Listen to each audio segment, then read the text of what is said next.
The dinner rush at the Golden Grove was in full swing. Melissa Chen balanced 3 plates of steaming food on her left arm, while her right hand steadied a 4th plate. She had the walk down to a science, quick but never hurried, smooth but never lazy. 3 years of practice had turned this balancing act into muscle memory. "Chicken piccata?" Melissa asked with a smile that reached her eyes.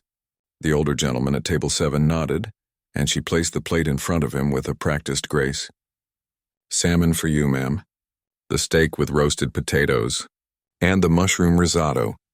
Can I get you folks anything else right now?" The customers shook their heads, already reaching for their forks. Melissa stepped back, mentally checking off another task completed. The restaurant hummed with conversation and the gentle clink of silverware against plates. This was the rhythm of her evenings. Take orders, deliver food, check in, refill drinks, clear plates, repeat. There was comfort in the routine. "Table 12 needs water," called Olivia, another waitress rushing past with a tray of desserts. Melissa nodded and grabbed a pitcher. As she filled glasses at table 12, she found herself humming softly. It was an old habit she couldn't quite break. Music always found a way to escape from her, even when she tried to keep it bottled up. "That's a lovely tune," said a woman at the table, looking up from her menu. "Is that original?" Melissa felt her cheeks warm. "Oh, just something stuck in my head." "Have you decided what you'd like to order?"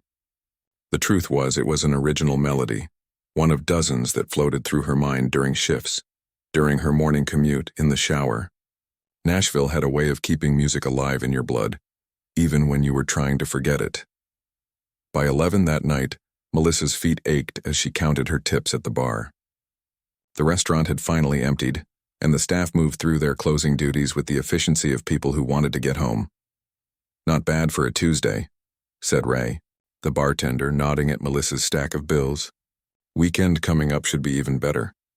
Melissa nodded, tucking the money into her wallet. "Rent's due next week, so I need all the good tables I can get." The bus ride home was quiet. Melissa leaned her head against the window, watching the lights of downtown Nashville slip past. Music City. She'd come here with such different plans 3 years ago. Her apartment was small but clean on the far edge of what could still be called the city. She unlocked the door as quietly as possible, not wanting to wake her roommate Jade, who often had early studio sessions. But a soft light glowed from their tiny living room, and Jade sat cross-legged on the couch, her drumsticks tapping out a gentle rhythm on a practice pad. "Hey," Jade said, looking up. "How was work?" "Same as always." Melissa dropped her bag and kicked off her shoes. "Tips were decent." "You're up late. Session got canceled tomorrow. Producer's kid is sick." Jade kept up her steady rhythm. "Some of us are jamming at Pete's place tomorrow night if you want to come." Melissa walked to the kitchen, avoiding the invitation. "I'm picking up Lisa's shift, actually." She needed the day off. Jade's drumming paused. "You ever going to pick up a guitar again? Or are you just going to work double shifts until your hands forget how to play?" In the kitchen, out of sight, Melissa winced. She opened the fridge and stared at its sparse contents. "I've got bills, Jade. We can't all get paid to have fun." "It's not always fun," Jade called back, her drumming resuming. "But at least I'm trying." Melissa grabbed a yogurt and closed the fridge. Her eyes drifted to the corner of the living room, where her guitar case gathered dust. She hadn't opened it in months, maybe longer. Later, after Jade had gone to bed, Melissa sat at their small kitchen table with a cup of tea. She pulled a worn notebook from her bag, a habit she couldn't seem to break. Words and melodies filled its pages. Observations about customers, snippets of conversations, feelings that bubbled up during long shifts. She wrote about an elderly couple she'd served that night, how they'd held hands across the table after 50 years of marriage, how the woman had whispered something that made the old man laugh until tears came to his eyes. Melissa closed the notebook when she realized she was turning their story into a chorus. Some habits died hard. Morning came too quickly. Melissa's alarm blared at 10 a.m., giving her just enough time to shower before her lunch shift started. The hot water eased the ache in her shoulders, and she found herself humming again. The same melody from last night. The Golden Grove looked different in daylight. Sunlight streamed through the large windows, highlighting the polished wood and gleaming glassware. The lunch crowd was different too. Business people on tight schedules. Mothers meeting friends while children were at school. Tourists exploring Nashville's food scene. "Melissa, you've got table 9, called Hector, the day manager. As she tied her apron, table 9 was in the corner, a good spot with a view of the street. A man in his 50s sat alone studying the menu. Something about him seemed familiar, but Melissa couldn't place him. "Good afternoon. Welcome to the Golden Grove," she said with her professional smile. "Can I start you off with something to drink?" The man looked up, his eyes sharp and assessing. "Iced tea, please. No sugar." His voice had the slight drawl of someone who'd lived in the South a long time but hadn't been born here. As Melissa turned to get his drink, she hummed that same tune again without thinking. She was halfway to the drink station when the man called after her. "Excuse me." Melissa turned, worried she'd made a mistake already. "Yes, sir?" "That melody you were humming. Is that yours?" The question caught her off guard. Yes, I guess it is." The man nodded, a small smile forming. "Thought so. It's got an unusual bridge. I like it." Melissa brought his iced tea and took his order, the daily special, a blackened catfish with southern greens. As she put the order in, Hector sidled up beside her. "You know who that is, right?" he asked, nodding toward table 9. "Should I?" Hector looked at her like she'd grown a second head. "That's Derek Williams. Produced half the country hits that came out of this city in the last decade." Melissa's stomach dropped. She'd seen his face in music magazines years ago when she still read such things. He'd worked with some of her favorite artists. "Great," she muttered. "No pressure. Just don't spill anything on him," Hector said with a grin before walking away. For the rest of his meal, Melissa was hyper-aware of every movement. She refilled his tea without being asked, made sure everything was perfectly timed, all while trying not to hum, which now seemed impossible not to do. When she brought his check, Derek Williams looked up from his phone. "You've got a nice voice." "Thank you," Melissa said automatically, the way she thanked customers who complimented the food. "You sing anywhere around town?" There it was, the question everyone in Nashville eventually asked everyone else. The question that assumed everyone was trying to make it. "No, I'm just a waitress." The words came out more defensive than she'd intended. Derek raised an eyebrow. "Nobody's just anything in this town." He pulled out his wallet and placed a credit card on the check, especially not someone who makes up melodies like that while carrying plates. Melissa took his card, unsure how to respond. When she returned with his receipt, he handed her a small business card along with a generous tip. "If you ever want to do more than just wait tables, give me a call. No pressure." After he left, Melissa stood holding his card, feeling the weight of it in her palm. 3 years ago, this would have been a dream come true, being discovered just like in the movies. She almost laughed at the absurdity. She tucked the card into her apron pocket, where it would stay until she emptied her things at the end of her shift. Then it would go into the same drawer where she kept other business cards from musicians, producers, and talent scouts who passed through the Golden Grove, making the same empty promises to every server with a decent voice. Nashville was full of talent. Full of people who could sing better, play better, write better songs than her. People who didn't freeze on stage. People who were willing to sacrifice stability for a 1 in a million chance. That night, as Melissa climbed the stairs to her apartment, her knees ached from hours of standing. She could hear Jade practicing through the door, the muffled thump of drums against a practice pad. The melody she'd been humming all day was still there, persistent. For a moment, Melissa paused outside her own door, letting herself imagine a different life, one where she hadn't walked off stage during her scholarship recital, where panic hadn't closed her throat and trembled through her fingers. Then she pushed the door open and stepped back into reality, where rent was due and tomorrow's shift started at 11 a.m., and dreams were just things you wrote down in notebooks that nobody read. 2 weeks had passed since Derek Williams left his business card, and life at the Golden Grove had changed, but not in the way Melissa might have imagined. On Monday morning, all staff were called in for an emergency meeting before opening. "I'll be straight with you all," said Frank, the owner, his normally cheerful face now creased with worry lines. "Business is down 20% from this time last year. We're not closing." He raised his hands as murmurs spread through the gathered servers, cooks, and bartenders. "But changes are coming." Those changes became clear by week's end: reduced hours, smaller staff per shift, and a new emphasis on pushing higher-margin menu items. For Melissa, it meant fewer shifts, which meant less money. "I can try to give you more lunch shifts," Hector told her as she frowned at the new schedule. "But honestly, everyone's hours are getting cut." Melissa nodded, mind already calculating rent, utilities, groceries, and her student loan payment. The math didn't work. That evening, she approached Beth, a senior server who'd been at the Golden Grove for over a decade. "Any chance I could pick up some of your evening shifts?" Melissa asked. "I know Tuesdays are usually yours, but I was about to ask around for more hours myself," Beth said, not unkindly. "My kids' braces aren't paying for themselves." The staff room, once filled with friendly chatter between shifts, grew quieter. Everyone was counting hours, comparing schedules, silently competing for the best tipping sections. Back at the apartment, Melissa scrolled through job listings on her phone while Jade cooked spaghetti for them both. "Any luck?" Jade asked, stirring the sauce. "There's a sports bar hiring, but it's all the way across town. The commute would eat half my tips in gas money." Melissa tossed her phone aside. "I could try to pick up shifts at multiple places, I guess."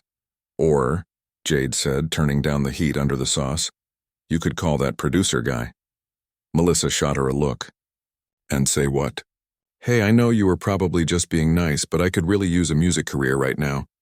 Because my restaurant is cutting back hours." "That's one approach," Jade shrugged.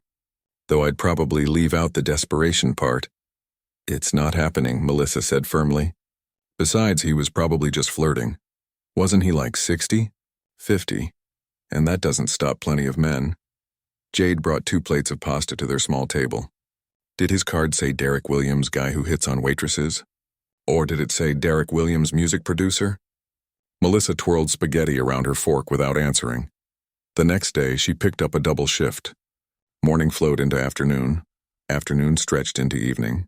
By 8 o'clock, her smile felt painted on, and her feet had gone from painful to numb and back to painful again. But she couldn't afford to show it. She was clearing a 4-top when Hector appeared at her elbow. "Your VIP is back," he said in a low voice. "Table 11. Melissa glanced over. Derek Williams sat alone at a table by the window, reading something on his tablet. Her stomach tightened. "He's not my anything," she muttered. "I'll get to him after I finish with this table."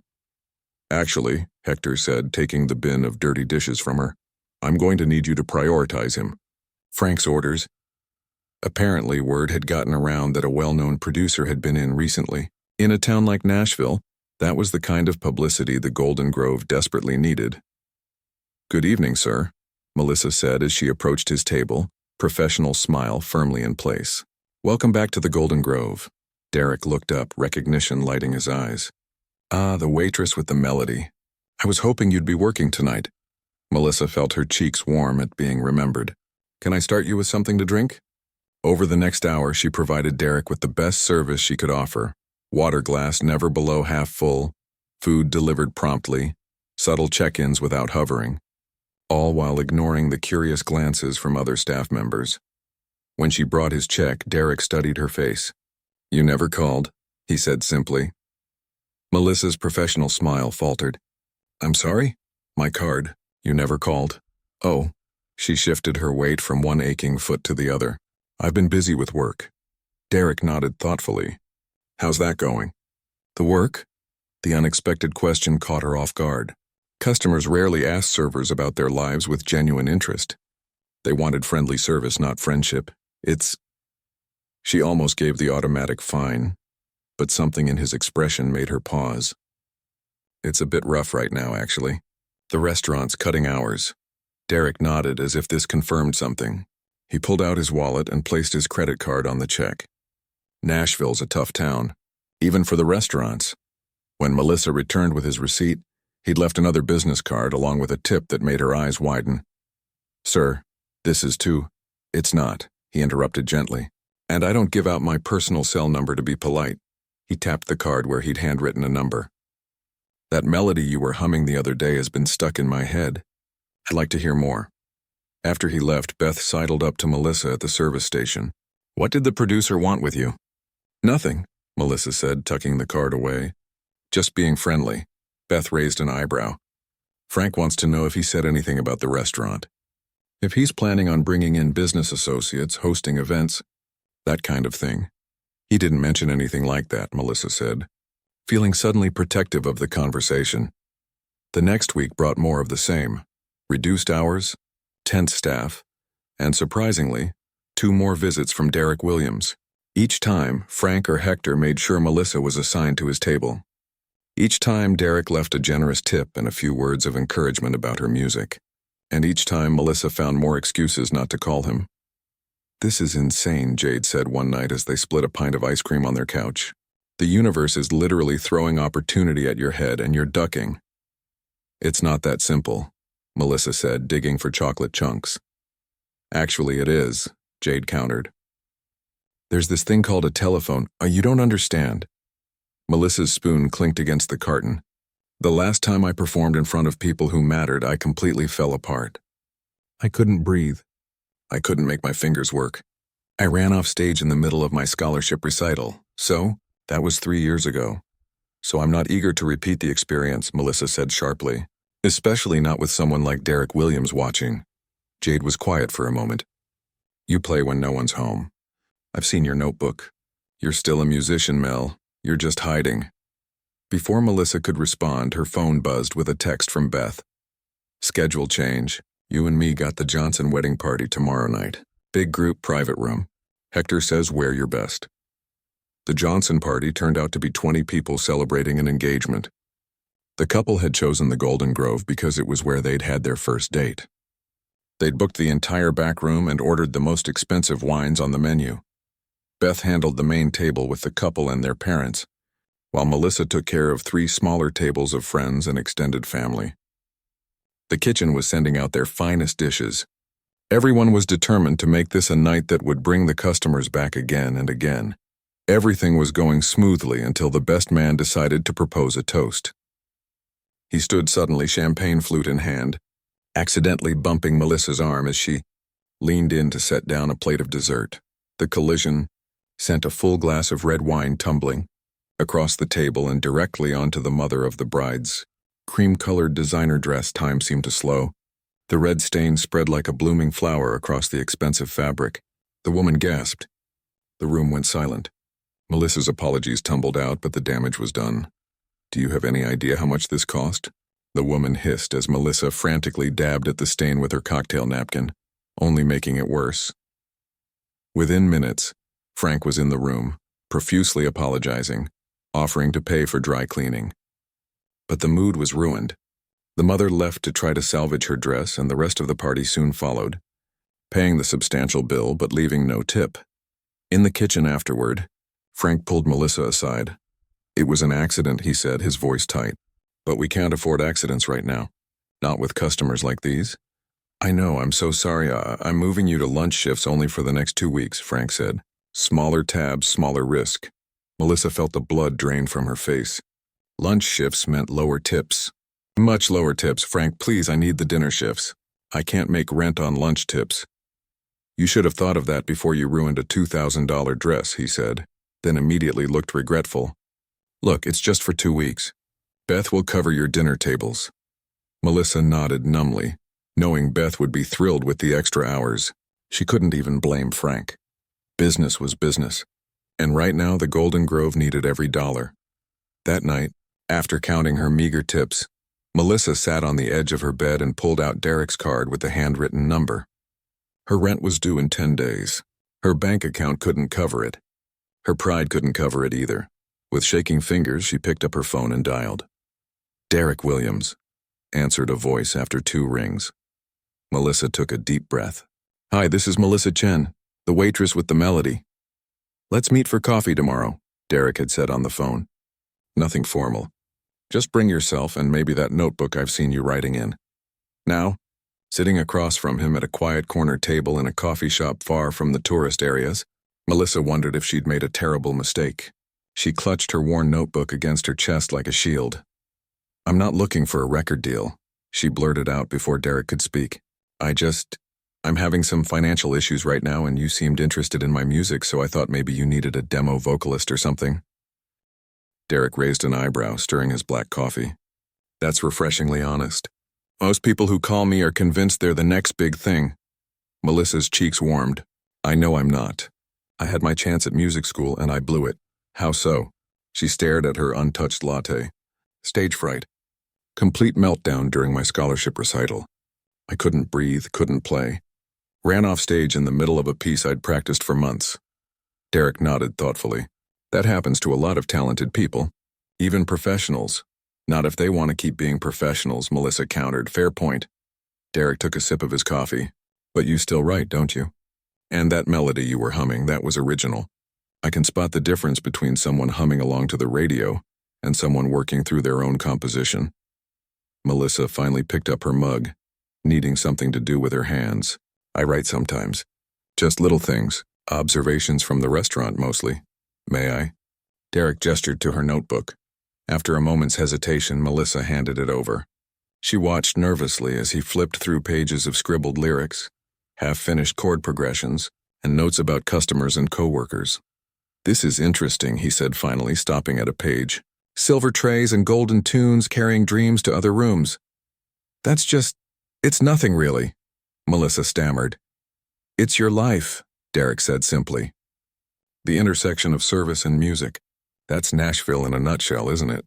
Everyone who brings you your food, makes your bed in a hotel, or pours your drink could be the next voice you hear on the radio. Melissa had never thought of it that way. I have a proposal for you, Derek continued, closing her notebook and sliding it back across the table. But first, do you have any recordings of yourself? Even rough ones? Melissa shook her head. Not really. I mean, I have some old recordings from before, but they're not good. That's fine. We'll figure something out. Over the next hour, Derek outlined his idea. A small EP focused on songs about the service industry, told from the inside, not complaining about bad tips or rude customers, but the real human stories that happened every day across counters and tables. He talked about a recording studio he owned, producers he worked with, and a vision for music that felt authentic in an increasingly artificial landscape. Melissa listened, interest piqued despite her reservations. This wasn't the standard "you could be a star" pitch she'd heard other producers give to her coworkers. This was specific, thoughtful, and terrifying. I can't perform, she reminded him as he wrapped up his pitch. Not in front of people. Not anymore. Recording studios don't have audiences, Derek pointed out. Just you, a microphone, and a few people who want you to succeed. It was tempting. But the rent was due in 9 days. How much would this pay? She asked, hating how the question sounded but needing to know. I can offer you a small advance against future royalties. It won't make you rich, but it should cover a month or two of expenses while we work. He named a figure that made Melissa's eyes widen. Plus, you'll retain ownership of your songs. As they parted ways, Derek handed her his business card, his third. Think about it. Call me if you're interested, but don't wait too long. Back at the apartment, Melissa paced the small living room. Weighing options. You'd be crazy not to do it, Jade said when Melissa explained Derek's offer. I'd be crazy to think I can just walk into a studio and record like nothing happened, Melissa countered. What if I freeze up again? Then you walk out and come back to waiting tables. No harm done except to your pride, and that's already pretty beaten up. Jade's bluntness was both her worst and best quality. But what if you don't freeze? What if this actually works? Before Melissa could answer, her phone buzzed with a text from Beth. Landlord just posted 30-day notice on building. Rent going up $200 a month. Everyone freaking out. Jade read the message over her shoulder. Universe sending you another sign loud and clear. That night, Melissa lay awake staring at the ceiling. The practical choice was obvious. Call Derek, take the advance, record the demo. But the thought of singing into a microphone, even without an audience, made her chest tight with anxiety. The next morning, a letter from her landlord confirmed Beth's text. Rent was increasing, substantially. With shaking hands, Melissa called Derek and accepted his offer. Great, he said, sounding genuinely pleased. Let's set up a time for you to come to the studio. Get comfortable with the space before we try recording anything. Actually, Melissa said, an idea forming. There's an industry networking event this Friday that Jade, my roommate, has been trying to get me to attend. There will be some studio musicians there. Maybe you could meet me there? Kind of ease into this whole thing. Derek agreed, and Melissa hung up feeling a strange mix of terror and relief. Friday evening arrived too quickly. Melissa stood in front of her closet, trying to find something that said serious musician but not trying too hard. Wear this, Jade said, tossing her a simple black dress. And don't forget your guitar. Melissa froze. I'm not playing tonight. This is just a meeting. You never know, Jade shrugged. Better to have it and not need it.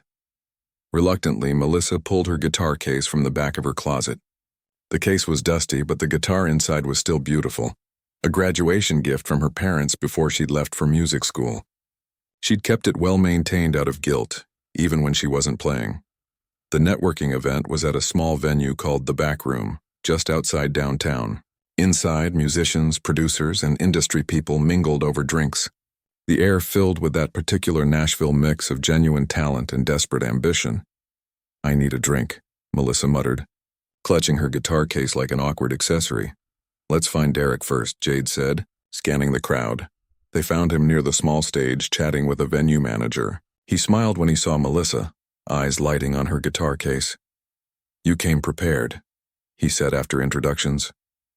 Jade insisted. Melissa explained, "I'm not playing." The night progressed with Jade introducing Melissa to various industry contacts, while Derek occasionally chimed in with context or background about someone's work. Melissa began to relax slightly, finding the conversations less intimidating than expected, until the venue manager took the small stage and tapped the microphone. "Slight change of plans tonight, folks. Tommy Lawrence was supposed to do a short set for us, but he's stuck in traffic on I-40. Accidents got everything backed up for miles." Murmurs spread through the crowd. "So we've got about 20 minutes to fill," the manager continued. "Any volunteers? Keep it short, keep it clean, keep it good." Before Melissa could process what was happening, Jade's hand shot up. "My friend will play.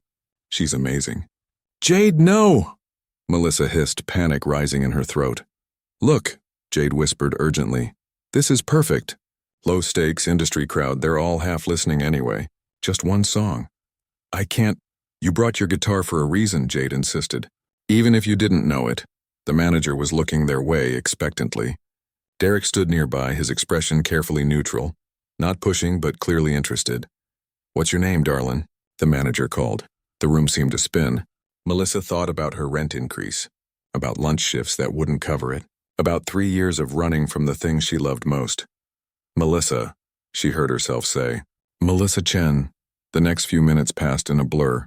Someone took her guitar case, opened it, handed her the instrument. Familiar weight in her hands. She was guided to the stage. Microphone adjusted. Faces stared back at her. Expectant. Judgmental. Her hands trembled. In the back of the room, Derek gave her a small nod. "Not pushing. Just witnessing." Melissa closed her eyes. Breathed deeply. Opened them again and saw, not a crowd but individuals. People eating, drinking, checking their phones. Not the high-pressure audience of her nightmares. Her fingers found chord shapes they hadn't forgotten. Her voice, when it came, was soft at first, then gained strength. She sang about silver trays and golden tunes, about dreams carried alongside dinner plates, about hearing customers' life stories in snippets between appetizers and desserts, about watching couples fall in love across tables she'd just wiped clean. The room grew quieter as she sang. Phones were lowered. Conversations paused. When the song ended, there was a moment of silence before the applause started. Not thunderous, but genuine. Appreciative. Melissa's hands were still trembling as she left the stage. But not from fear, from adrenaline, from relief. From the unexpected joy of connecting with an audience again after so long. Derek met her at the bottom of the steps, his expression thoughtful. "That's it," he said simply. "That's exactly what I was talking about. Songs about service, but really about humanity. You just showed a room full of industry people something they haven't heard before." Later that night, sitting at her small kitchen table with Derek and Jade, Melissa signed her first recording contract. Not for a major label, but for Derek's independent studio. Not for a full album, but for a 5-song EP called Silver Service. "To new beginnings," Derek said, raising a coffee mug in toast. Melissa clinked her mug against his, a cautious smile forming. "To second chances." Recording a song, Melissa discovered, was nothing like performing it. In the small studio booth, she sang the same lines over and over, chasing a perfection that always seemed just out of reach. "Let's try the second verse again," said Katie, the sound engineer Derek had paired her with. "You're rushing the bridge a little."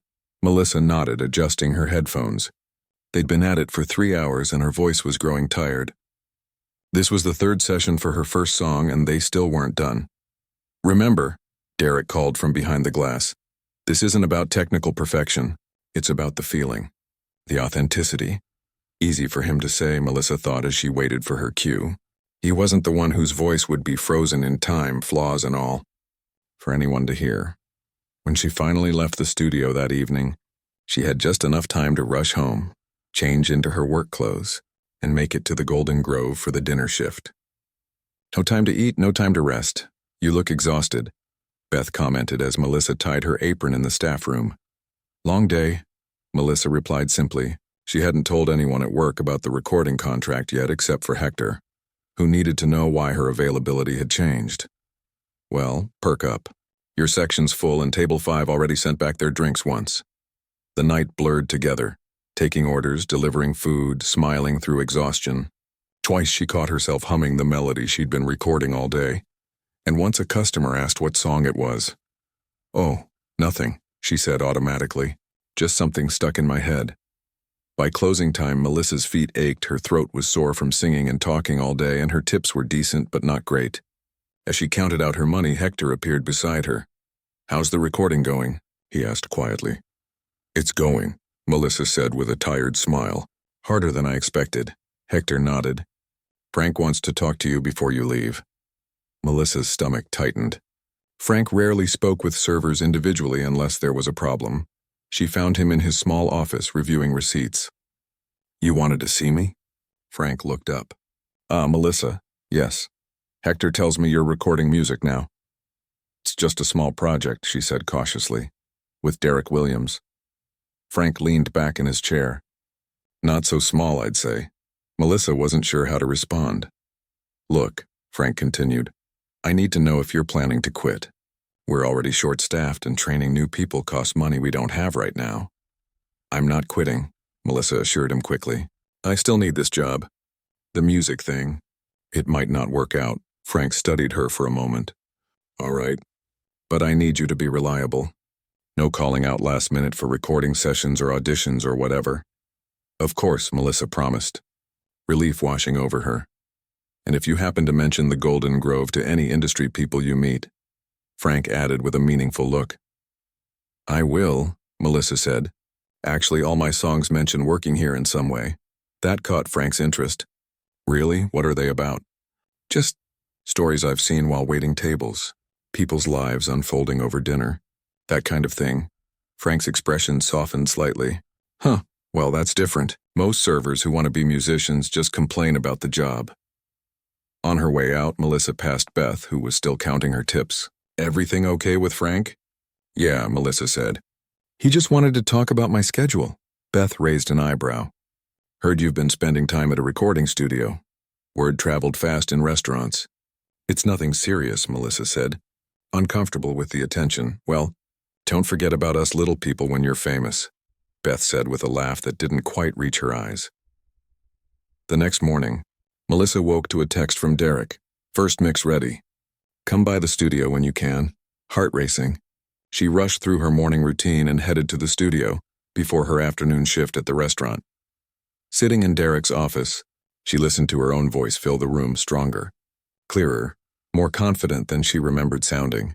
The song, 2 Tables Over, told the story of an elderly couple she'd served who came to the restaurant every anniversary to sit at the same table where they'd had their first date 60 years earlier.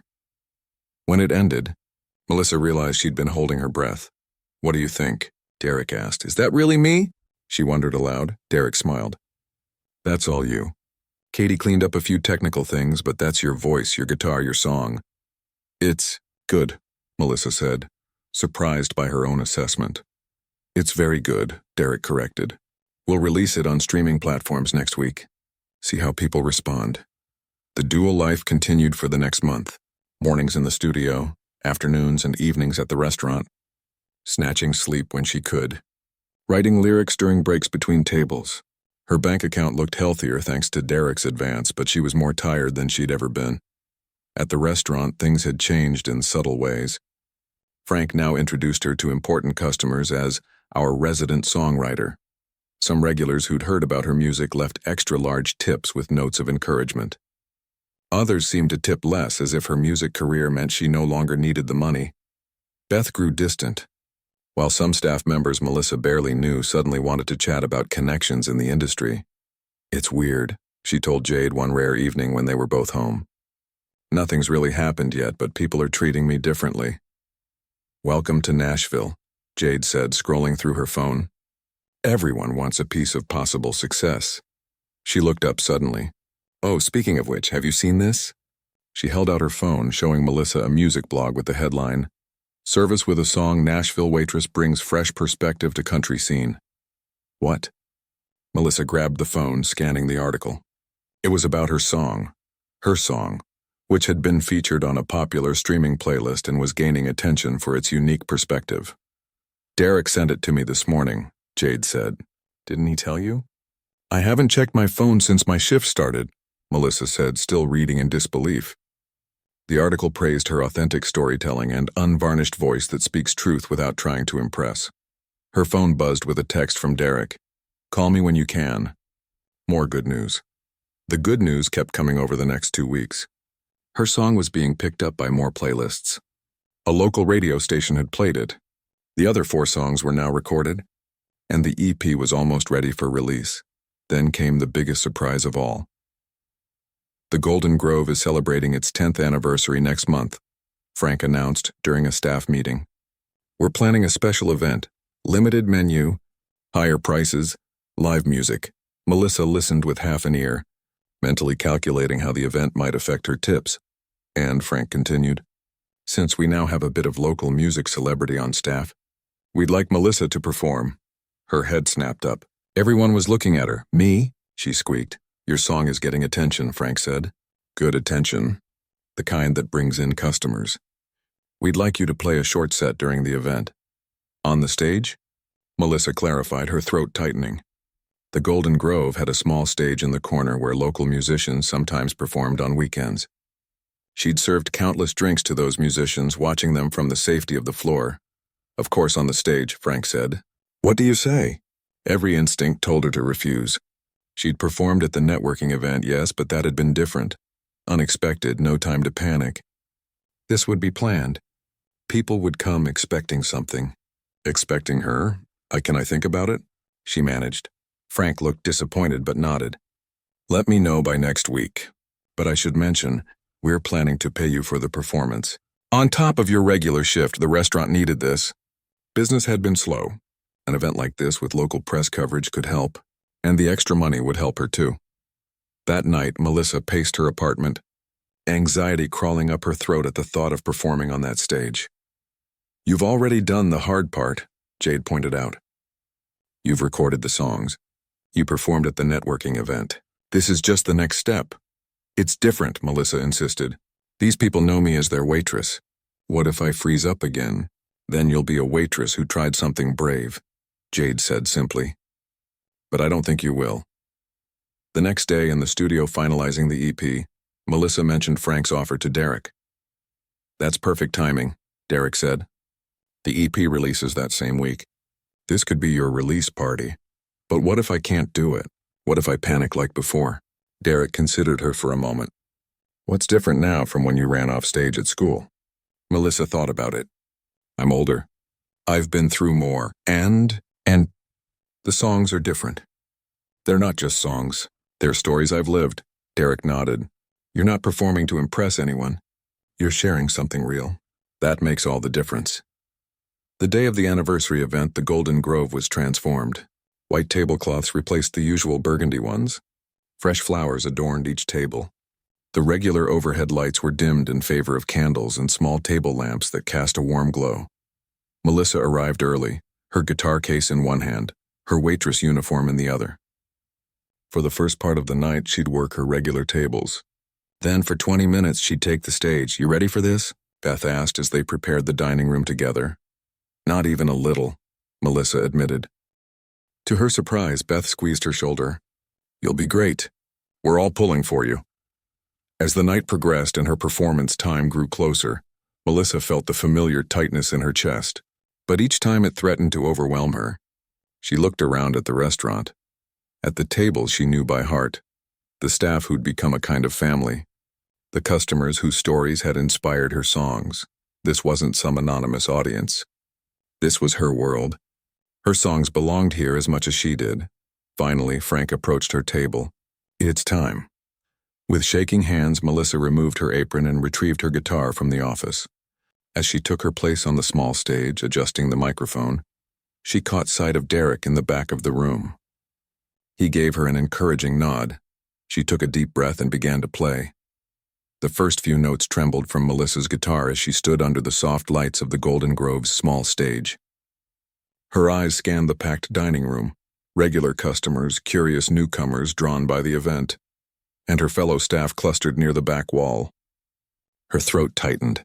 For a terrifying moment, she was back at that scholarship recital, frozen with panic. Then she spotted Derek in the corner, his expression calm and encouraging. Beth gave her a thumbs up from beside the kitchen door. And suddenly Melissa realized something important. This wasn't about being perfect. This was about being honest. She took a deep breath and began to sing about the elderly couple who'd been coming to Table 7 for 60 years. Her voice, hesitant at first, grew stronger with each verse. This wasn't just a song. It was a story she'd witnessed firsthand, serving these people week after week. Watching their enduring love across a table she'd wiped clean hundreds of times. When the final note faded, there was a heartbeat of silence before applause filled the room. Real applause, not just polite clapping. Melissa felt a smile spread across her face. "Thank you," she said into the microphone. "I wrote that song about Mr. and Mrs. Wilson, who celebrate their anniversary here every year." She nodded toward an elderly couple near the front who beamed with surprise at being recognized. "They taught me that true love stories don't have endings." As she moved into her second song, about a single mom who saved all month to bring her daughter for a special dinner once a month, Melissa felt something shift inside her. The fear was still there, but it no longer controlled her. Instead, the story she was sharing, the real human moments she'd witnessed while carrying plates and taking orders, became more important than her own anxiety.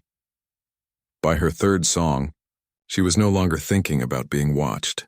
She was thinking about the people in her lyrics, the businessman who came in alone every Tuesday always reading the same worn novel, the group of nurses who collapsed into chairs after long hospital shifts, too tired to even read the menu, the young couple who got engaged at table 12, the diamond ring hidden beneath a chocolate souffle. For her final number, Melissa looked toward her coworkers. "This last song is different," she explained. "It's not about customers. It's about us. The people who bring your food, who remember your allergies and your favorite drinks, who celebrate your milestones alongside you. It's called Silver Service." The song began softly, with Melissa singing about aching feet and practiced smiles, about witnessing life from the edges of the room. But as it built, she sang about the dignity in work that often went unnoticed, the community among servers, the way they carried not just plates but pieces of people's lives. During the final chorus, she looked directly at her fellow staff members. "We carry silver trays but golden stories. From your table to our hearts, then out into the world. Every job has meaning if we choose to see it. Every life has value in the service that we give." As the last chord rang out, Melissa saw Beth wiping a tear. Hector was nodding with pride. Even Frank looked moved. The room erupted in applause and several customers rose to their feet. Stepping off the stage, Melissa was immediately surrounded by people. Regular customers hugged her or shook her hand. A woman who'd driven an hour after reading about the event in the paper asked where she could find Melissa's music. Frank beamed like a proud parent as he worked the room. "That was incredible," Beth said, pulling Melissa into a quick hug. "Truly. I've never heard songs about what we do that didn't sound like complaints." "Because it's not just about taking orders and carrying plates," Melissa said. "It's about being part of people's lives, even just for an hour or two." As the night wound down and the last customers left, the staff gathered to clean up. There was a different energy among them, a sense of shared pride, not just in Melissa's performance but in the work they all did. Now seen through new eyes, the week after the performance, Melissa's EP Silver Service was released. Derek had arranged for it to be available on all major streaming platforms. Nothing happened overnight. There was no instant fame, no viral sensation. But there was steady growth as listeners discovered her unique perspective. Local radio stations began playing her songs. A music blog featured her in a story about Nashville's emerging artists. Customers came to the Golden Grove asking to sit in her section. hoping to be part of some future lyric. People keep asking when you'll quit to pursue music full-time, Frank said one afternoon, as Melissa set up for her shift. Should I be worried? Melissa considered the question. 6 months ago, she might have seen music and waitressing as opposing paths. Now she wasn't so sure. Actually, I've been thinking about that, she said. What if I didn't have to choose? Over the next month, Melissa and Frank worked out an arrangement. She would stay at the Golden Grove part-time, working 3 shifts a week. Once a month, she would perform a short set, which had proven to boost business significantly. In return, she'd have the flexibility to take time off for recording sessions or small performances around town. It's not the usual path, Derek admitted when she told him her decision. Most artists want to leave their day jobs as soon as possible. I'm not most artists, Melissa replied. My songs come from these experiences, from these people. If I walked away completely, what would I write about? As summer turned to fall, Melissa found an unexpected balance between her 2 worlds. She wasn't growing rich from her music, but she was earning enough in royalties to supplement her waitressing income. More importantly, she was no longer hiding one part of herself from the other. The staff room, once a place where she changed into her uniform with a sense of resignation, became a place of creative exchange. Beth shared her watercolor paintings inspired by Melissa's courage to pursue her art. Luis, one of the line cooks, shyly showed Melissa poems he'd written during breaks. Even Frank revealed he'd once played saxophone in a jazz band before opening the restaurant. You've changed things around here, Hector observed one evening as they closed up. People see their jobs differently now. I just wrote some songs, Melissa said modestly. No, Hector insisted. You showed us that what we do matters, that our stories matter.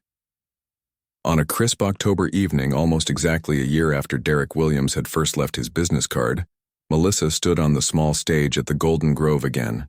The restaurant was packed for her monthly performance, but this time was different. Tonight, I'm not performing alone, she announced to the curious crowd. Tonight, I'm sharing this stage with some incredibly talented people who also happen to bring you your food and wash your dishes. One by one, her co-workers joined her. Beth with her paintings displayed on easels around the room, Luis reading a poem that brought tears to eyes, a dishwasher named Tony who played classical violin with stunning skill, and 2 servers who performed a duet they'd written about the late-night conversations that happened after the restaurant closed. The customers were spellbound, seeing their servers transformed before their eyes. These weren't just people who brought food. They were artists, creators, humans with depths most had never bothered to notice. A local news crew captured the event. The story that aired the next day wasn't just about Melissa's music, but about the Golden Grove, becoming an unexpected haven for working artists, a place where creativity and service existed side by side, or other restaurants began to take notice. Within months, venues across Nashville started hosting similar events, showcasing the talents of their staff. A small movement was growing, changing how people saw service work and the people who did it. Standing at the back of the room during one such event at another restaurant, watching a bartender play original songs about the stories he'd witnessed across the bar, Melissa felt Derek's presence beside her. Look what you started, he said quietly. Melissa shook her head. I just wrote songs about what I saw. Sometimes that's all it takes, Derek replied. Seeing what others miss and having the courage to share it. As she moved through the restaurant later, taking orders and delivering food with the same care she always had, Melissa realized she hadn't escaped waitressing for something better. She'd transformed it into something meaningful, not just for herself but for others who carried silver trays while dreaming golden dreams.